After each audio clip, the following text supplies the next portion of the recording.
Boa noite, irmãos, graça e paz, tudo bem?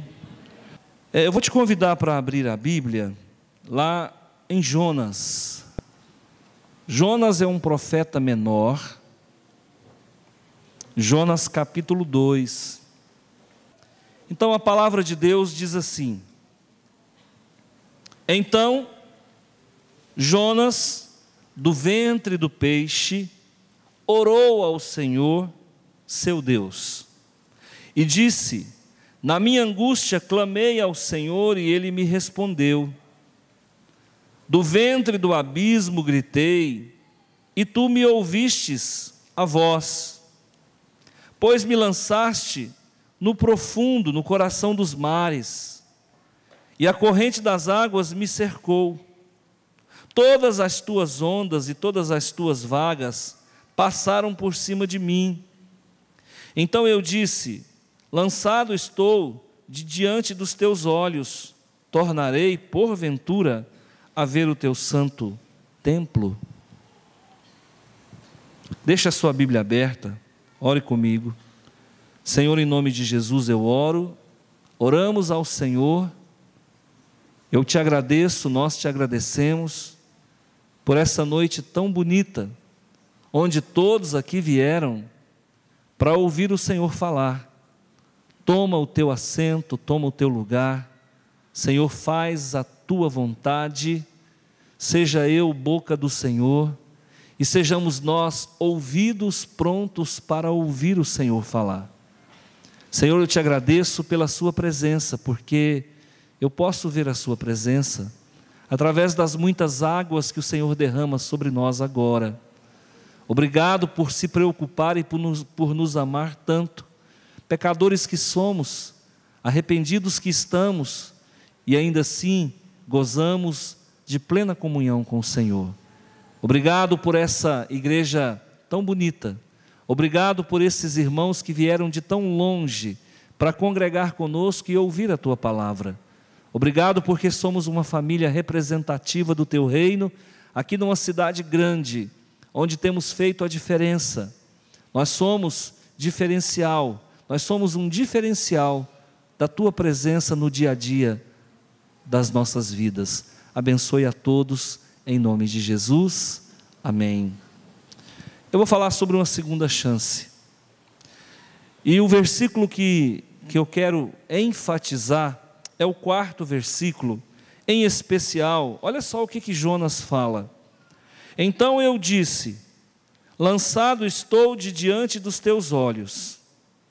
A parte B diz assim: Tornarei porventura a ver o Teu santo templo. Em outras palavras, Deus, o Senhor vai me dar uma segunda chance? Eu tenho direito a uma segunda chance? Lamentavelmente, muitas pessoas não têm uma segunda chance.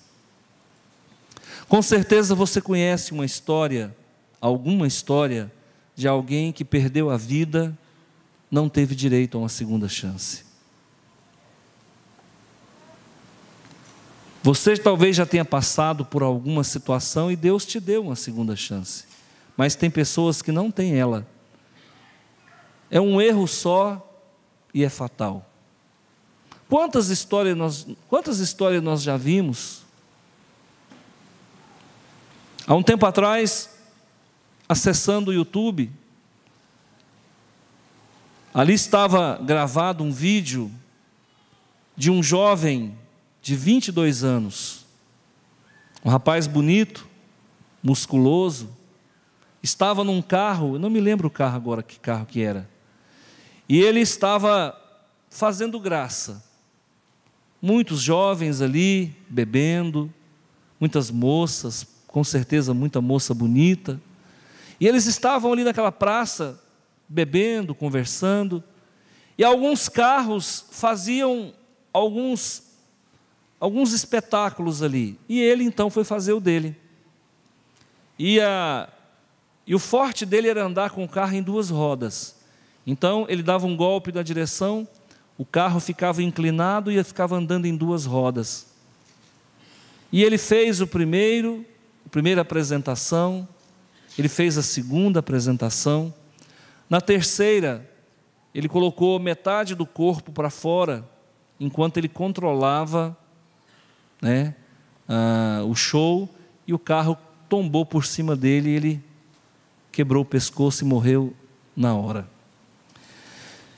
Engraçado, eu não me lembro onde era, eu não me lembro o carro, eu não me lembro o nome do rapaz, mas eu me lembro da história.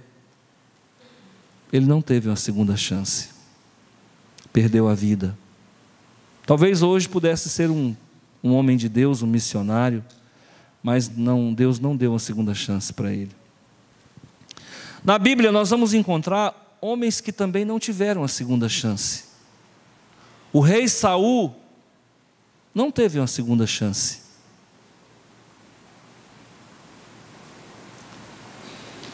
Você vai ver que Deus deu uma segunda chance para Davi. Quando Davi pecou, o Senhor o perdoa e dá para ele uma segunda chance. Quando Absalão mata o seu irmão, Deus perdoa Absalão e dá uma segunda chance para ele. Jonas teve uma segunda chance, Deus deu uma segunda chance para ele. Pedro, o apóstolo Pedro, teve uma segunda chance. Judas não teve. Judas não teve uma segunda chance. E a gente tenta entender por que Deus dá uma segunda chance para alguns e não dá para outros. Eu tive uma segunda chance. Eu já era para estar morto. Por N fatores. O Senhor me deu uma segunda chance. Talvez você está entrando aqui hoje e talvez você não terá uma segunda chance. Que garantia eu tenho que você vai ter uma segunda chance? Que garantia eu tenho que você vai assistir outro culto igual a esse? Quando eu perguntar se você aceita Jesus, que garantia que a semana que vem você vai estar aqui para ouvir de novo o convite? Nós não sabemos. Há um tempo atrás, alguém me mostra a foto de uma moça. O senhor conhece essa moça? Eu falei, não. Essa moça acabou de falecer na Avenida Brasília, um acidente fatal. Eu falei, nossa, uma moça tão bonita, tão nova, quantos anos ela tem? Falou, olha, 20 e poucos anos. Ela já visitou a nossa igreja. Eu falei, mas ela não entregou a vida para Jesus ali, só se ela o fez em outra igreja. Não, ela não entregou a vida para Jesus em lugar nenhum. Quantas vezes eu já fiz apelo aqui? Você deseja aceitar Jesus? Muitas pessoas entram e saem, ouvem esse apelo e não se sentem persuadidas a entregar a sua vida para Jesus. Talvez porque acha que não precisa, talvez porque não quer se comprometer, talvez porque não concorda com a nossa teologia, mas a verdade é que eu não tenho segurança de que você vai voltar aqui, de que você vai ter uma outra oportunidade. A história desse homem é uma história muito triste, porque ele não é um profeta qualquer. Ele é um profeta que entrou na Bíblia e mais, ele é um profeta que deixou um livro escrito. Porque existem profetas que estão na Bíblia, mas não deixou livro escrito. Esse deixou. O profeta Natã, por exemplo, que foi um homem de Deus, o nome dele está gravado na Bíblia, mas ele não deixou nada escrito. Jonas deixou. Jonas é tido por alguns teólogos como profeta mau caráter. E o mais interessante é que em cada um de nós há um pouquinho de Jonas, viu, gente? Em cada um de nós há um pouquinho de Jonas. Se eu disser para você assim, vai ali e prega o evangelho para aquela pessoa que é um malfeitor. Você vai lá e prega o evangelho para ele. Mas se eu disser, vai ali e prega o evangelho para uma pessoa que matou o seu pai.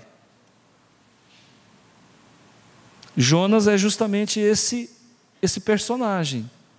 Porque os assírios eram gente muito má. E o profeta queria que ele se explodisse.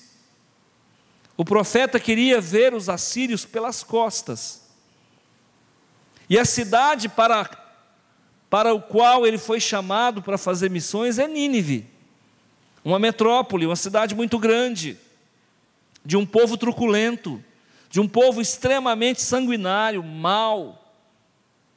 E ele, como judeu que era, queria ver esse povo pelas costas. Esse povo vivia tentando invadir Israel. Esse povo matava por empalamento. Essa técnica de matar por empalamento, quem inventou foram os ninivitas. Eles sentavam a pessoa numa estaca. A pessoa morria com a estaca que pegava da região traseira e saía pela boca, saía por aqui. Isso é morte por empalamento, é pior do que cruz. Então esse povo era mau, esse povo era covarde. Esse povo aqui vai invadir Jerusalém anos depois. Jerusalém não, perdão. Vai invadir Samaria anos depois. Em 722, esse povo invade Israel, o reino do norte, toma o reino do norte e faz o que você conhece depois, que é a mistura, é a miscigenação de judeu com povos doentes de outras nações. Daí surge o samaritano. O samaritano era odiado pelos judeus, por quê? Porque os assírios fizeram isso, misturaram as raças, colocaram gente doente na Assíria, colocaram gente doente em Samaria, e aí nascem os samaritanos. Os judeus odiavam os samaritanos porque eles não eram judeus puro sangue, eles eram judeus miscigenados com povos doentes. Quem é que fez isso? Esse povo aqui, para quem Deus mandou Jonas pregar. Com certeza Jonas, como um profeta, sabia que os assírios invadiriam o reino do norte, mas Deus mandou pregar, e ele não queria ir. E aí é aquela história que você conhece. Ele desce para Jope, ele desce para o barco, ele desce para o mar, ele desce para a barriga do peixe, que na verdade é uma baleia, e depois ele é vomitado na praia. Agora, irmãos, muito cuidado quando Deus mandar fazer alguma coisa. Toma muito cuidado. Eu não vou negar para você, eu temo a Deus e tremo, de verdade. Porque quando o Senhor me chama para pastorear, eu ainda era jovem, eu tinha 30 anos de idade. E eu disse não para Deus. Eu tive o meu dia de Jonas. Então, quando ocorre um acidente comigo e com a minha esposa, por muito pouco nós não perdemos a vida. A minha esposa hoje, se estivesse viva, era para estar numa cadeira de rodas. Minha esposa fraturou a cervical. E, no entanto, ela não só sobreviveu, como também não está sentada numa cadeira de roda. Mas se você passar a mão aqui, você vê um caroço, uma calosidade que surgiu em função da fratura. É a marca que Deus deixou na vida dela. Quando Deus tem um chamado para o homem, Ele também tem um chamado para a mulher. Se Deus tiver um chamado missionário para você, mulher, Ele também vai chamar seu marido. Não significa que ela tem que estar aqui pregando junto com você. Não significa que ele tem que estar aqui pregando junto com ela. Mas significa que ele tem que estar apoiando. Deus tem um chamado para o casal. Esse homem aqui foi um teimoso. Mas todos nós temos um pouquinho de Jonas dentro de nós. Um dia, o Senhor falou comigo assim: vai lá e fala isso e isso, com todas as letras, viu? O Senhor disse para mim: vai lá e fala isso, isso e isso para o fulano. Eu não fui. Na madrugada seguinte, o Senhor esteve novamente falando comigo: eu não te mandei você ir lá falar? Mas eu não queria falar.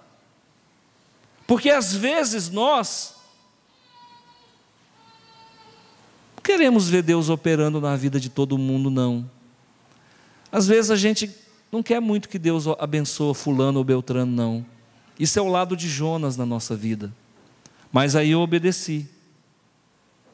E aí eu fui, conversei com a pessoa e entreguei o recado na íntegra. Quando Deus falar alguma coisa, toma muito cuidado. Você toma muito cuidado se você ouve a voz de Deus. Certa feita, uma ovelha minha, eles não moram mais aqui. Ela disse assim: pastor, Deus mandou fazer uma oferta para a igreja. Me falou até o valor. Na época era uma oferta significativa. Deus mandou eu fazer uma oferta para a igreja. E eu falei: e você, vai fazer o quê? Mas se eu fizer a oferta, eu não tenho como pagar o lote, a parcela do lote que eu comprei no Interlagos. Problema dela. Ela que sabe o que ela vai fazer. Deus mandou, foi ela. Resultado, não fez a oferta, também não pagou o lote, perdeu o lote. Você está entendendo, irmãos? Talvez, né, no campo das ideias, eu quero acreditar que Deus é justo mesmo. Talvez se ela tivesse feito a oferta, ela não só teria quitado aquele lote, mas poderia ter comprado outro. Porque Deus jamais acrescenta dor na vida de ninguém. O nosso Deus não traz sofrimento a ninguém. Se Ele está dizendo para você fazer, é porque há uma recompensa ao final da tarefa. Se você for ler essa história, você vai ver que até os animais fizeram jejum naquela cidade. Quando Jonas então resolve obedecer, até os animais fizeram jejum naquela cidade. Todos se arrependeram.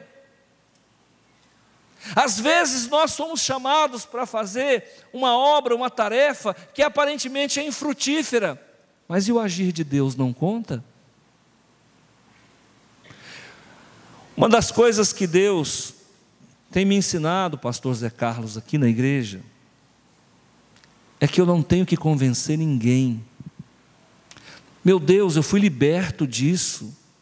Por um momento eu achei que eu tinha que convencer as pessoas a aceitarem Jesus. Deus me ensinou, a duras penas, que eu não tenho que convencer ninguém. O meu papel é pregar a palavra de Deus. E cada um tome a sua decisão. E cada um faça aquilo que Deus então lhe tocar no seu coração. Nós, profetas, nós, sacerdotes, nós, missionários, nós não temos que fazer o papel do Espírito Santo, não. A obra não é nossa, a obra é dele. Se alguém tem que converter alguém, é ele. Se alguém tem que convencer alguém, é ele. Pregue a palavra, quer seja oportuno, quer não. Pregue a palavra, só isso, mais nada. Deixa Deus fazer. Porque no leito de morte pode sair uma oração como essa. Olha aqui. Então Jonas, no ventre do peixe, orou ao Senhor seu Deus. Por que ele não orou antes? Parece que é um profeta que não tinha vida de oração. Em momento algum se falava que ele tinha vida devocional. Talvez um profeta com uma vida devocional bem medíocre, com uma vida de oração bem discreta, bem míope. Então ele orou aonde? No lugar menos provável, porque barriga de peixe, como é que uma hora está de cabeça para cima, outra hora está de cabeça para baixo? Eu imagino que aquele homem estava todo envolvido por um suco gástrico, ácido clorídrico por tudo quanto é lugar, dificuldade de respirar, taxa de oxigênio lá embaixo. Esse homem estava vivendo o momento mais angustiante da vida dele. E ele fala assim: na minha angústia clamei ao Senhor. Por que a gente deixa para clamar a Deus na hora que está quase tudo perdido? Por que a gente só vai para a oração quando praticamente já não tem mais o que fazer? E é exatamente isso que aconteceu. Porque enquanto as coisas iam bem, ele estava andando de barco. Enquanto as coisas iam aparentemente bem, ele estava dentro do porão do navio.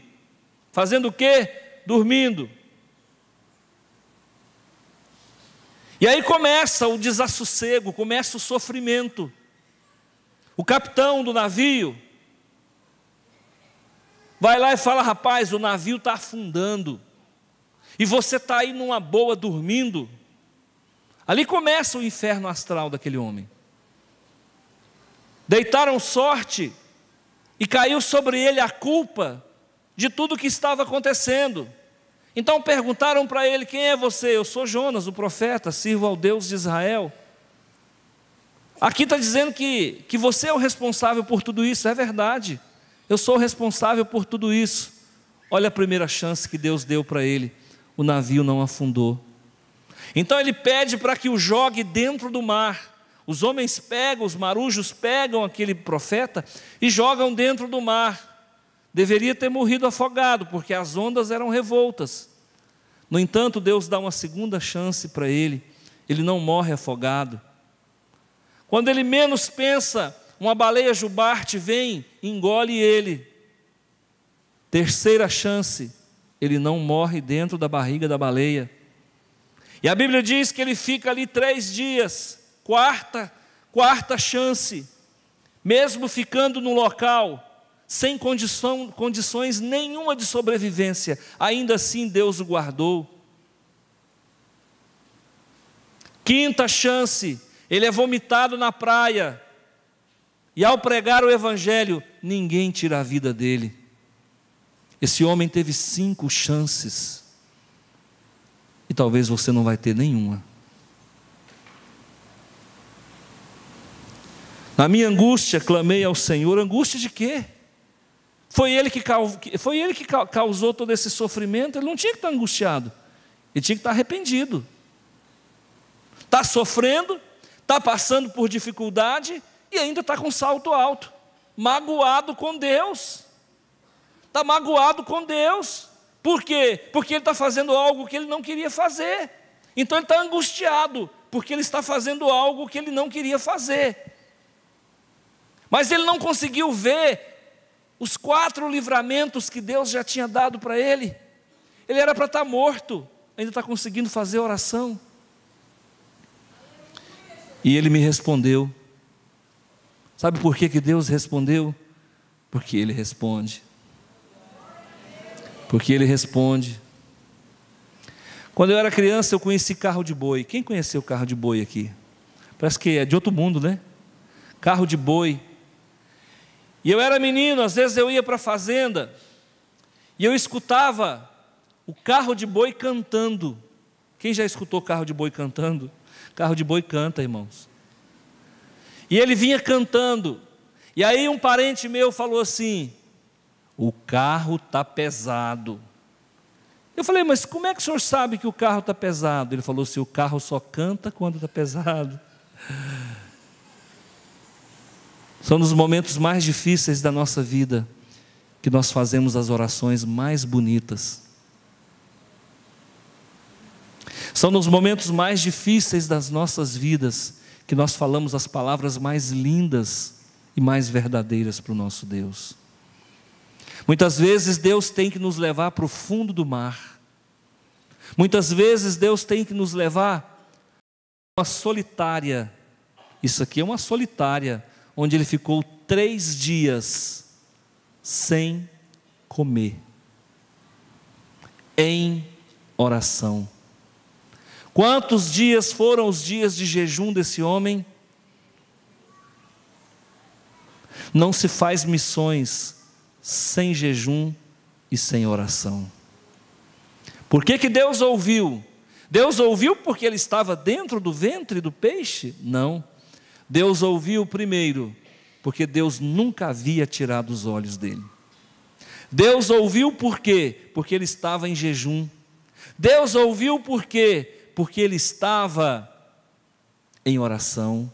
E já tinha 3 dias que esse homem estava em oração. E ele me respondeu.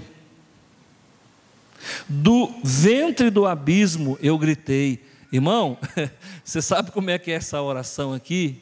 É a oração aos gritos. Não é essa oração doutrinada que você faz, não. Ó Senhor, porque Tu podes. Não é essa oração não, irmão. É oração de desespero. Esse menino está desesperado. Quem tem medo de escuro aqui, levanta a mão. Só eu mesmo, né? Gente, escuro é um negócio. Escuro e molhado é outro negócio. Escuro, molhado, sem oxigênio é outro negócio. Escuro, molhado, sem oxigênio e sem perspectiva de sair daquele lugar. Esse negócio de pânico nasceu foi aqui, ó. Quem primeiro teve pânico na história foi Jonas. Eu vejo o sapo e fico em pânico. Você quer ver eu em pânico? Me mostra um sapo. Se você me jogar um sapo, eu te mato. Vai ser um crime gospel. Esse moço aqui, irmãos, ele estava num lugar que eu não desejo para ninguém, e ele estava aos gritos: oh meu Deus, tem misericórdia. Estava gritando desesperado. Ah, Deus ouviu. Deus ouviu, sabe por quê? Porque sai das entranhas dele. As entranhas dele eram maior do que as entranhas do peixe agora. Agora aquela barriga do tamanho de uma sala era menor do que as entranhas, do que o grito, do que o desespero, do que o pânico de um homem desobediente. Gritei e tu ouvistes a minha voz, pois me lançaste no fundo, no profundo, no coração dos mares. E ainda faz a oração errada. Você acha mesmo que foi Deus que lançou ele ali? Gente, se nós estamos passando por muitas dificuldades, foi nós mesmos que criamos isso. Pastor, eu estou passando por uma dificuldade X. Meu amigo, muitas vezes é você que se colocou nessa situação. Deus em momento algum lançou ele no fundo dos mares. Foi ele próprio que se lançou. Quer que eu provo? Vou provar para você. Rapaz, você está dormindo, o navio está afundando, lançaram sorte, você é o culpado. Quem é você? Eu sou Jonas, sirvo ao Deus de Israel. Pois então, você é o culpado. O que fazer? Me joguem dentro do mar. O homem era tão fraco que nem condições de suicidar ele tinha. Suicidem-me. E aí pegaram ele e jogaram. Quem é que jogou Jonas dentro do barco? Foram os marujos. Quem mandou? Foi ele. Deus não tem nada a ver com isso. Deus só, eu acredito que olhou e falou assim: mais um problema para mim resolver. O homem agora pulou dentro do rio. Pulou não, jogaram. Pois me lançaste no profundo, no coração dos mares, e a corrente das águas me cercou. Sabe o que é isso aqui, irmão? Entrou água pelo nariz, entrou água pela boca, entrou água pelo ouvido. Esse homem estava desesperado, porque estava chovendo, havia uma tempestade, e não tinha bote salva-vida. Esse aqui é o primeiro Titanic, irmão. E quando ele cai na água, olha o que diz: todas as tuas ondas e as tuas vagas passaram por cima de mim. Ele já foi caindo, irmão, o homem era pesado, ele já foi caindo e afundando. 200 quilos, quando a gente está fora da vontade de Deus, a gente pesa 200 quilos. Eu não falto muito não, mas olha, deixa eu falar um negócio para você. Não fique em desobediência não. Se você desobedecer a Deus, você vai pesar muito. Se você cair na água, você não boia, você afunda. Tem pessoas que vêm aqui na igreja, quando sai, falam: nossa, eu estou leve. Sabe por que está leve? Porque Jesus, Ele tira todo o peso das nossas costas.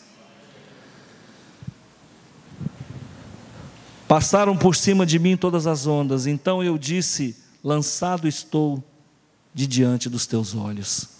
A pior coisa do mundo, irmãos, é quando a gente olha para os lados e não tem esperança. Você olha para um lado, não tem esperança. Você olha para o outro, não tem esperança. Você olha para baixo, mais fundo ainda. Então, sabe o que a gente tem que fazer? Olhar para cima, porque é de cima, é do Senhor que vem o nosso socorro. Aí sabe o que acontece? Eu estou fora da vontade de Deus. Deus me lançou da presença dos seus olhos. Agora o que vai ser de mim? Talvez existem pessoas aqui nessa noite que estão lançados da presença dos olhos de Deus. Por quê? Porque não estão fazendo aquilo que Deus manda.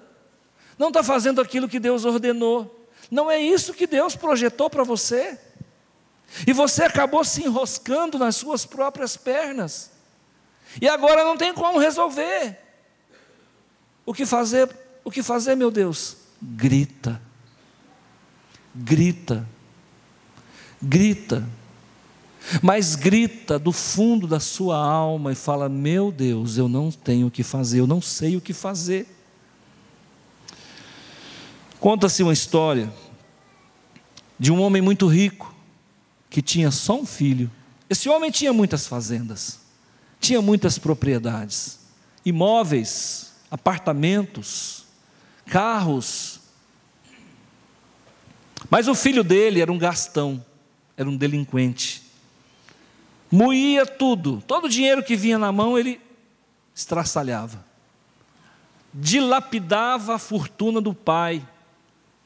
O pai chamou ele e disse: meu filho, o dia que eu morrer você vai acabar com tudo. Sabe por quê? Porque você nunca me ajudou, você não sabe quanto custa. A vida inteira você foi um bonachão. A vida inteira você viveu como um bom vivant, alguém sem responsabilidade, delinquente.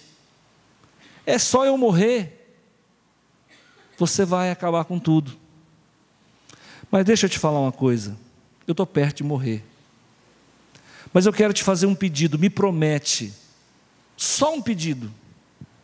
Você não precisa consertar a sua vida não, vive do jeito que você quiser, mas eu quero te fazer um pedido, que quando você morrer, você vai lá no estábulo da fazenda, e lá eu vou mandar construir um quadrado pequeno, de 3 por 3.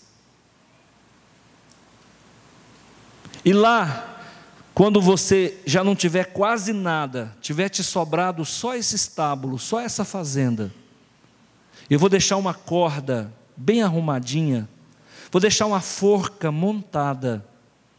Tenha a dignidade de morrer pelas suas próprias mãos. Não deixa ninguém sujar as mãos para matar você, não. Vai lá no estábulo, sobe as escadas, põe a forca no pescoço, vai estar prontinha. E por favor, morre ali, suicida ali. É o único pedido que eu te faço. Ele disse: mas pai, o senhor está me mandando eu me matar? Ele falou: sim, porque não vai sobrar nada, do jeito que você vive, a morte vai ser honrosa para você. Mas é isso que o senhor está pedindo? Ele falou: é isso, só isso. Então será feito conforme o senhor falou. Você promete? Prometo. E aí o pai morre, e ele começa então a dilapidar tudo. Em 10 anos ele havia acabado com tudo que o pai deixou, mas é tudo, sobrou apenas aquela propriedade, aquele estábulo ao lado da casa, da fazenda. E ele se lembrou do pai, ele falou: meu pai disse que era para mim morrer, que eu sou um imprestável, e ele deixou tudo pronto para que eu morresse. Então ele foi até aquele local. Chegando lá, ele entrou dentro do estábulo abandonado. Existia um cômodo bem feito de madeira, e uma escada com alguns degraus, e uma portinhola. Ele sobe as escadas, dá acesso à portinhola, abre a portinhola. Quando ele abre, então ele vê uma corda de pendurada, amarrada em um caibro, em uma vigota, não sei bem ao certo. Então ele falou: é aqui o meu fim. Eu prometi para o meu pai que eu ia dar fim, que eu ia obedecê-lo, mas como eu queria uma segunda chance, como eu queria começar tudo de novo, mas eu prometi para o meu pai, começar como? Se eu estou quebrado, para mim só resta a morte. Então ele foi até o local, colocou a corda no pescoço, e quando ele pulou, a vigota quebrou. A vigota era oca, dentro dela existia diamantes, rubis, esmeraldas, pérolas, ouro, barras de ouro. E quando ele pulou, a vigota quebrou e aquela fortuna caiu sobre a cabeça dele. Quando ele se deu por fé, ele estava milionário. E ele então deu glória a Deus. Naquele momento ele falou: Senhor, meu Deus, meu Pai, onde o Senhor estiver, eu vou cuidar disso aqui como uma segunda chance que o Senhor me deu, e eu nunca mais vou quebrar. Que maravilha, irmãos. Deus está fazendo com você a mesma coisa. Talvez você está prestes a colocar uma corda no pescoço, talvez você não tenha mais saída, mas hoje em Cristo Jesus eu profetizo: existe um tesouro que você não tem acesso, e que o Senhor te entrega nessa noite. Você também vai ter uma segunda chance. Não precisa suicidar, não precisa morrer, não precisa fugir, não precisa matar, não precisa roubar. Deus providenciou uma segunda chance recheada de muita fortuna para você. O teu problema é dinheiro, então recebe nesta noite, o Senhor entrega nas suas mãos. Mas como que vai ser isso, pastor? O meu papel é pregar, o papel dele é fazer. É ele quem vai fazer na sua vida. Eu libero uma palavra profética, você recebe a palavra profética. Não me pergunte como, mas saiba que Deus está falando, usando hoje esse púlpito para falar com você. Você fez tudo errado, você errou o tempo todo, ainda assim Deus te perdoa. Você não agiu corretamente, ainda assim Deus te perdoa. E agora você está desesperado, você está gritando, você está dentro de uma barriga de uma baleia, você está sem comer, perdeu a fome, tem emagrecido. Então fique sabendo que a segunda chance bate à sua porta, abre, deixa Deus operar no seu caminho, deixa Deus operar na sua vida. Fala assim: é comigo que esse homem está falando, eu recebo essa palavra, eu tomo posse dessa palavra. Você foi feito para prosperar, irmão. Por que não está prosperando? É porque em algum momento você desceu para Jope, em algum momento você desceu para Tarsis, em algum momento você desceu para o navio, em algum momento você desceu para o mar, em algum momento você desceu para a barriga da baleia. Para de descer, é hora de subir, é hora de mudar. Para de subir, para de descer, sobe. Para de lutar contra Deus. Você está aqui é para mudar de vida, é para andar em novidade de vida. Se você não está andando em novidade de vida, Deus então recua. Ele tira a bênção, Ele tira a mão, e aí as coisas ficam ruins. Aí tudo fica pesado. E aí ele diz assim: estou lançado de diante dos teus olhos, tornarei porventura a ver o teu santo templo. Sim. Ele se lembrou do templo. É porque no templo tem palavra. Ele se lembrou do templo, é porque no templo tem promessa. Ele se lembrou do templo, é porque no templo tem cordeiro. Ele se lembrou do templo, é porque no templo tem palavras que podem transformar a sua vida. Meu Deus, o Senhor deu uma segunda chance para Jonas, então eu recebo também uma segunda chance do Senhor. A partir de hoje, obedece a Deus. A partir de hoje, faz tudo certinho. A partir de hoje, conserta a tua vida. A partir de hoje, conserta teu pensamento. A partir de hoje, conserta as suas atitudes. A partir de hoje, começa a levar uma vida que você não levou até ontem. Se você não mudar teu comportamento, Deus também não acrescenta sobre você, sobre a tua prole, sobre a tua descendência. Não tente resultados novos fazendo coisas velhas. Busque resultados novos fazendo coisas novas. Muda a sua mente, muda o seu coração. Leva uma vida pautada na honradez e na verdade. Deus, Ele vai abençoar a tua vida. Eu não posso reclamar de Deus não, irmãos. Eu não posso reclamar de Deus não. Eu não posso reclamar dEle. Porque Ele é bom demais para mim. Mas Ele é bom só para mim? Afinal de contas, o Deus que eu sirvo não é o seu Deus? E por que Ele é bom para mim e não é bom para você? Tem alguma coisa errada. É o jeito que você se relaciona com Ele. Viva com integridade. Fale a verdade, doa quem doer. Viva pautado na verdade, na conduta, na honradez. Seja alguém que jamais decepcione o seu Deus. Olha, deixa eu falar uma coisa para você. Deus tem prosperado as pessoas nessa igreja. Olha, eu sei da vida de todo mundo aqui. Deus tem prosperado sim, mas por que Ele tem prosperado? Ele tem prosperado porque as pessoas têm sido fiéis a Ele em tudo. Uma palavra como essa cai como uma luva. Um exemplo desse é o que estava faltando para você colocar a tua vida em ordem. É hora de subir. É hora de sair da barriga do peixe. É hora de sair da solitária. É hora de sair da masmorra. É hora de mudar, virar o cativeiro. É hora de mudança. O ano está acabando. É mudança de ciclo. Mudou o presidente, mudou o governador. Muda você também. Muda você também. Quando tornarei porventura a ver o teu santo templo, a partir de hoje valoriza a tua igreja mais do que você tem valorizado. Ah, é com dinheiro, pastor? Não estou falando em dinheiro, nem tudo é dinheiro. Valoriza com a tua presença, valoriza com o teu sorriso, valoriza com a tua oração, valoriza com a tua graça, valoriza com a sua comunhão, com a honestidade, com a seriedade. Comece a agir dessa forma, não só com Deus, mas com os teus irmãos, e eu te garanto, Ele vai fazer uma obra grande na sua casa, uma obra grande na sua vida, uma obra grande no seu coração.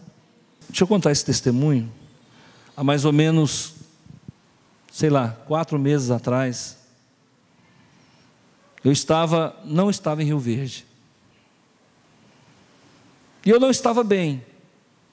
Eu passei por uns probleminhas de saúde, estava de férias, mas eu estava deitado na cama, já eram umas, 7h30, 8 horas da noite, e eu estava ali tentando acessar a internet lá, é muito ruim a internet, eu tentando acessar, quando eu vi que eu não conseguia, eu não estava bem, eu coloquei o celular de lado, fiquei assim de barriga para cima, meio sentado, meio deitado, e eu nitidamente vi quando alguém se aproximou. Espiritualmente a gente tem percepções. E eu percebi que alguém se aproximou. Mas quando esse ser se aproximou, me trouxe uma satisfação muito grande, uma vontade de chorar, um quebrantamento. Você sabe bem do que eu estou falando. Você já foi visitado assim. E aí eu senti aquela paz, aquele regozijo, mas eu estava de olho aberto, estava em estado de vigília, não estava orando, mas eu percebi que alguém estava ali. E eu comecei a ouvir uma voz nítida, como eu estou falando com você, dentro da minha cabeça. E essa voz disse assim para mim: eu gosto muito de você. Depois essa voz disse assim: eu gosto muito do seu jeito. Depois essa voz disse assim para mim: eu vou te abençoar. Depois essa voz disse para mim: eu vou voltar e eu vou te abençoar uma segunda vez maior do que agora. Gente, eu falo, me arrepio todo. Aí desapareceu. Irmãos, Deus, Ele tem muito para dar para nós. Mas a gente não se coloca em condições de receber. Mas é tão simples receber a bênção do Pai. É tão fácil, não é difícil. Um dia eu estava orando e voltando aqui, eu fui abençoado e eu estou esperando uma bênção maior. Eu estou esperando uma bênção maior porque a menor já chegou. Aí eu estava numa oração, era 5 horas da tarde. Eu já contei isso aqui N vezes, mas eu vou contar 1 milhão de vezes, porque o que Deus faz tem que ser falado.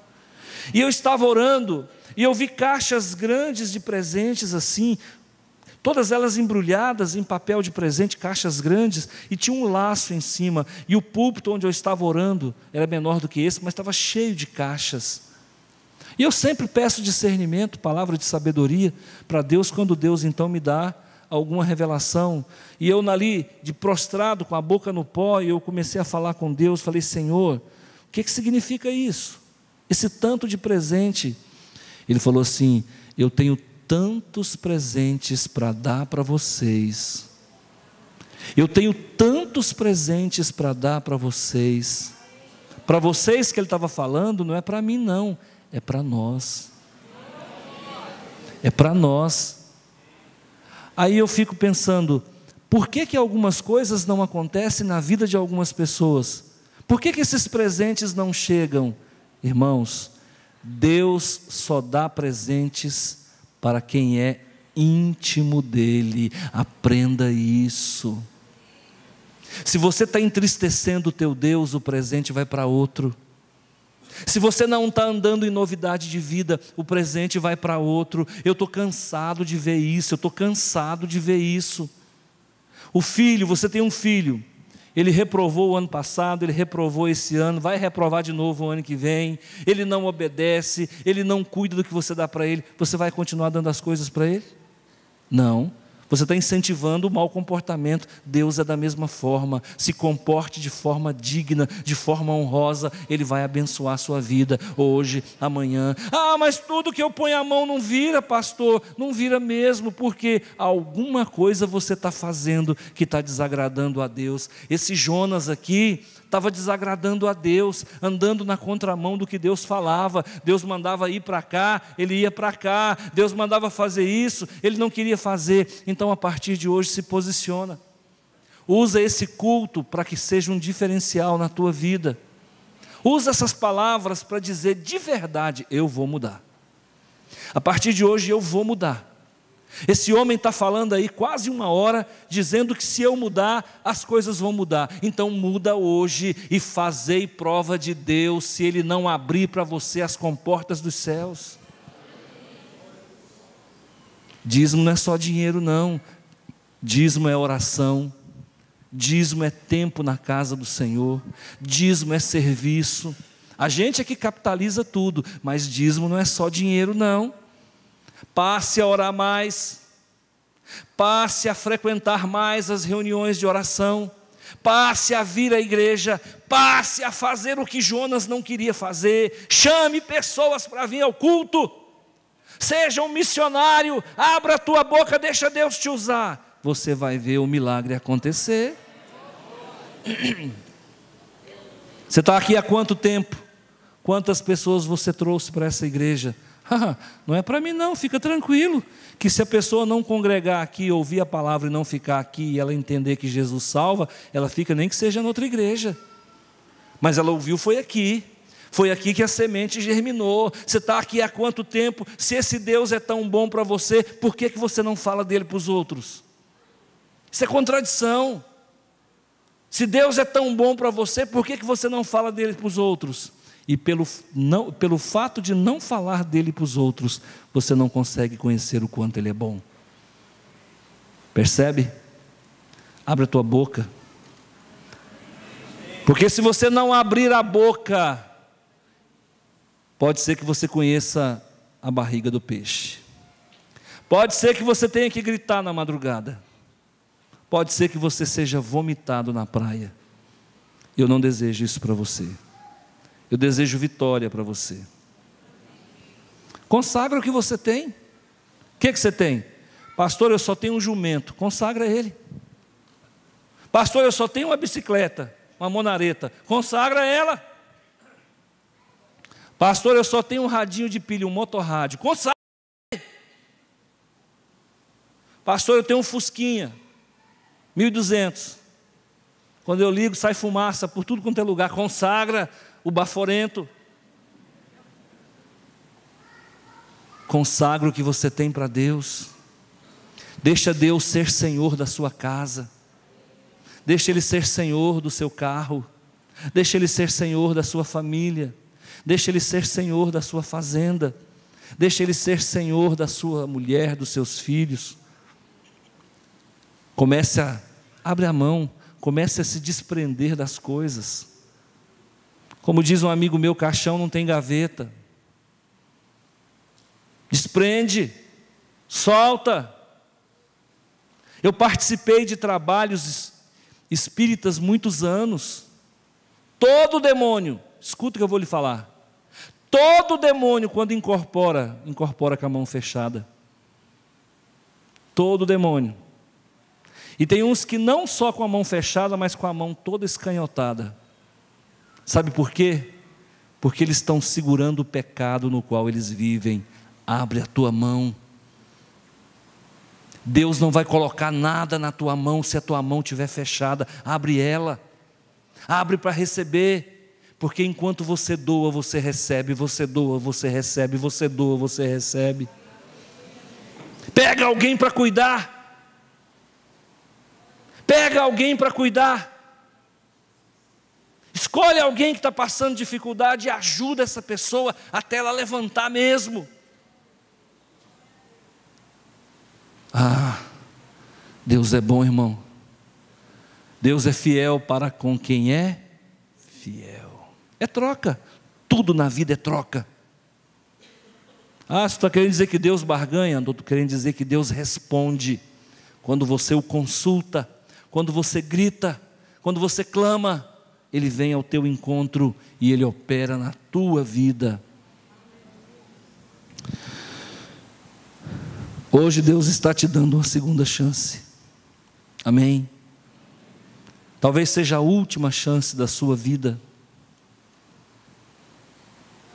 Talvez você nunca mais ouça uma palavra como essa. Talvez você nunca mais tenha a oportunidade de voltar num lugar como esse.